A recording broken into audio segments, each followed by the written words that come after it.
Federalist number 1, General Introduction by Alexander Hamilton. After an unequivocal experience of the inefficiency of the subsisting federal government, you are called upon to deliberate on a new constitution for the United States of America. The subject speaks of its own importance, comprehending in its consequences nothing less than the existence of the Union, the safety and welfare of the parts of which it is composed, the fate of an empire in many respects the most interesting in the world. It has been frequently remarked that it seems to have been reserved to the people of this country, by their conduct and example, to decide the important question, whether societies of men are really capable or not of establishing good government from reflection and choice, or whether they are forever destined to depend for their political constitutions on accident and force. If there be any truth in the remark, the crisis at which we are arrived may with propriety be regarded as the era in which that decision is to be made, and a wrong election on the part of we shall act may, in this view, deserve to be considered as the general misfortune of mankind. The idea will add the inducements of philanthropy to those of patriotism, to heighten the solicitude which all considerate and good men must feel for the event. Happy will it be if our choice should be directed by a judicious estimate of our true interests, unperplexed and unbiased by considerations not connected with the public good. But this is a thing more ardently to be wished than seriously to be expected.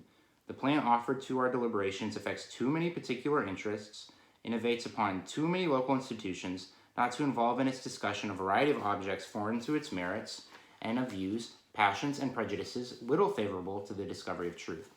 Among the most formidable of the obstacles which the new Constitution will have to encounter may readily be distinguished the obvious interest of a certain class of men in every state to resist all changes which may hazard a diminution of the power, emolument, and consequence of the offices they hold under the state establishments, and the perverted ambition of another class of men who will either hope to aggrandize themselves by the confusions of their country, or will flatter themselves with fairer prospects of elevation from the subdivision of the empire into several partial confederacies than from the union under one government.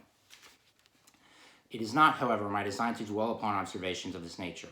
I am well aware that it would be disingenuous to resolve indiscriminately the opposition of any set of men, merely because their situations might subject them to suspicion, into interested or ambitious views.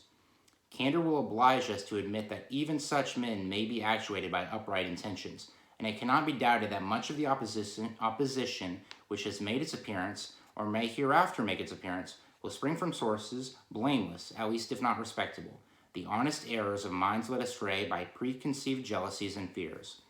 So numerous indeed, and so powerful are the causes which serve to give a false bias to the judgment that we, upon many occasions, see wise and good men on the wrong as well as on the right side of questions of the first magnitude to a society. This circumstance, if duly attended to, would furnish a lesson of moderation to those who are ever so thoroughly persuaded of their being in the right in any controversy. And a further reason for caution in this respect might be drawn from the reflection that we are not always sure that those who advocate the truth are influenced by purer principles than their antagonists. Ambition, avarice, personal animosity, party opposition, and many other motives not more laudable than these are apt to operate as well upon those who support as well as those who oppose the right side of a question. Were there not even these inducements to moderation, nothing could be more ill-judged than that intolerant spirit which has at all times characterized political parties. For in politics, as in religion, it is equally absurd to aim at making proselytes by fire and sword. Heresies in either can rarely be cured by persecution. And yet, however, just these sentiments will be allowed to be. We have already sufficient indications that it will happen in this as in all former cases of great national discussion.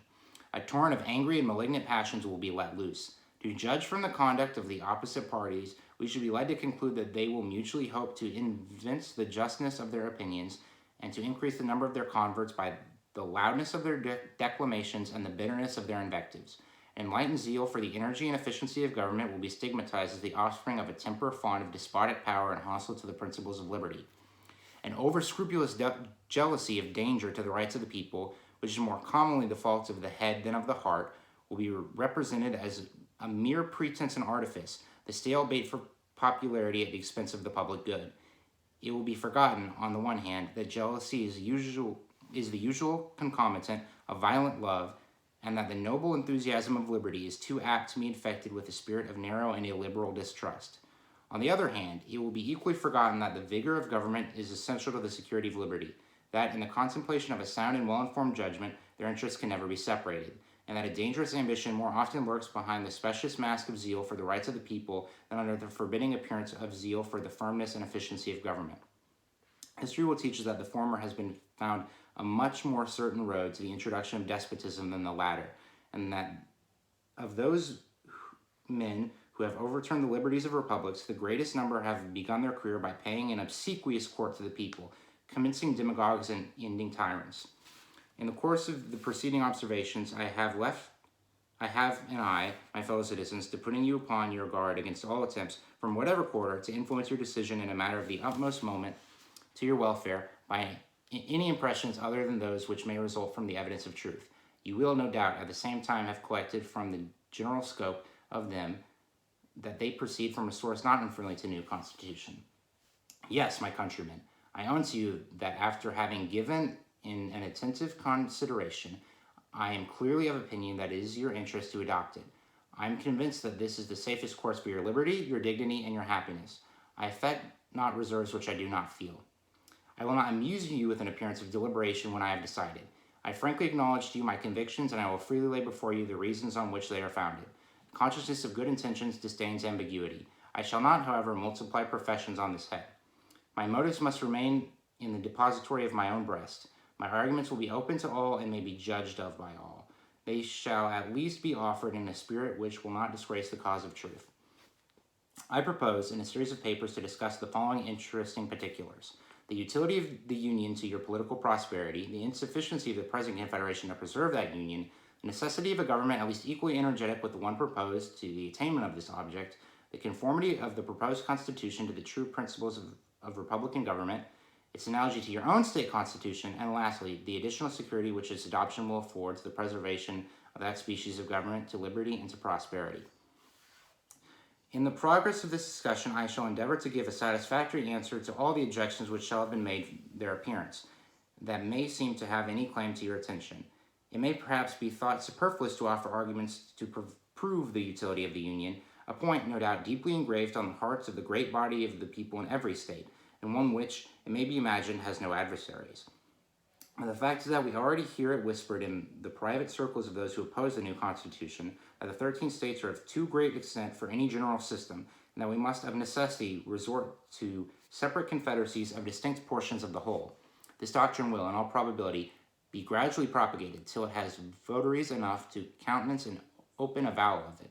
But nothing can be more evident to those who are able to take an enlarged view of the subject than the alternative of an adoption of the new Constitution or a dismemberment of the Union. It will therefore be of use to begin by examining the advantages to that Union, the certain evils and the probable dangers to which every state will be exposed from its dissolution. This shall accordingly constitute the subject of my next address. Publius.